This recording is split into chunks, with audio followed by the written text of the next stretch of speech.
ఎడారిలో సెలయేర్లు. మే 20వ తారీఖు.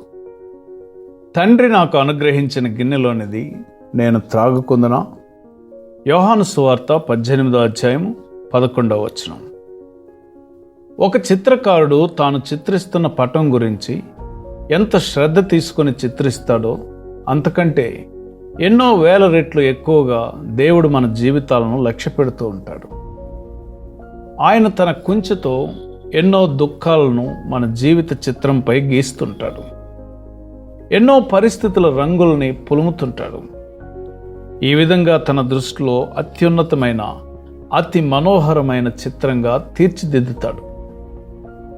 ఆయన ఇస్తున్న చేదును సవ్యమైన భక్తి ప్రవృత్తులతో మనం జీర్ణం చేసుకోగలగాలి. కానీ ఈ పాత్రను మనం ప్రక్కకు నెట్టేసినట్లయితే, ఈ తలంపులను నోరు నొక్కేసి తొక్కిపట్టి ఉంచినట్లయితే, దేవుడు మన ఆత్మకు మరెన్నటికీ నయం కాని గొప్ప గాయం అవుతుంది. ఈ చేదును మనకు తాగనివ్వడంలో దేవుని ప్రేమ ఎంత అంతులేనిదో ఎవరూ గ్రహించరు. కానీ మన ఆత్మక్షేమం కోసం మనం తప్పకుండా తాగవలసిన ఈ చేదును మన ఆత్మ మాంద్యంలో మత్తులో పక్కకు నెట్టేస్తాం. ఆ పైన అయ్యో ప్రభు, నేను ఎండిపోయాను, నాలో చీకటి నిండింది అంటూ మనం దేవునికి ఫిర్యాదులు చేస్తాం. నా ప్రియమైన పిల్లలరా, బాధకు మీ హృదయాల్లో చోటివ్వండి. మీ హృదయం అంతా భక్తి పారవశ్యాలతో నిండి ఉండడం కంటే వేదనలు నిండి ఉండడమే ఎక్కువ ఆత్మీయాభివృద్ధికి మూలం. దేవా, బాధని తొలగించు, ఆక్రోశించాడు మనిషి. నీవు చేసిన ప్రపంచాన్ని చీకటి అలముకుంది. గుండెను గొలుసులతో కట్టి రెక్కలను నేలకు బిగబట్టి నొక్కిపట్టాయి ఈ ఇక్కట్లు. నువ్వు చేసిన ప్రపంచాన్ని బాధల నుండి విడిపించు. బాధను రూపుమాపమంటావా? గంభీరంగా పలికాడు దేవుడు.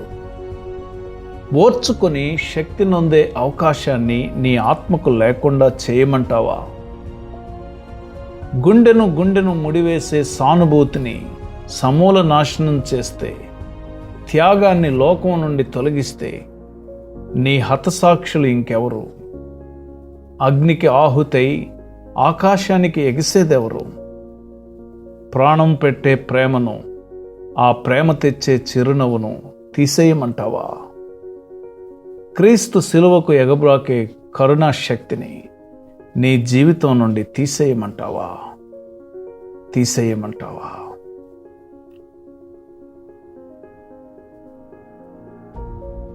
కనుక ప్రియమైన సహోదరుడా, సహోదరి, దేవుడు నీ జీవితంలో అనుమతించే పరిస్థితులను తీసేయమని ఆయనకు చెప్పొద్దు. ఆ పరమ చిత్రకారుడు ప్రతిదీ ఒక గొప్ప విషయం కొరకే నీలో దాచి ఉంచాడు. క్రీస్తు శిలువ ప్రేమతో ఆ ప్రేమను నీకు అనుగ్రహించాలని కోరుతున్నాడు. ఆ ప్రేమను నీ నుండి తొలగించడానికి నీవు అనుమతించొద్దు. కనుక ప్రభు, నీవు అనుమతించిన ఈ జీవితం, మీరు అనుమతించిన ఈ పరిస్థితులు ఇలా కొనసాగనివ్వండి అని చెప్పే కృప దేవుడు నీకు అనుగ్రహించును గాక. ఆమెన్.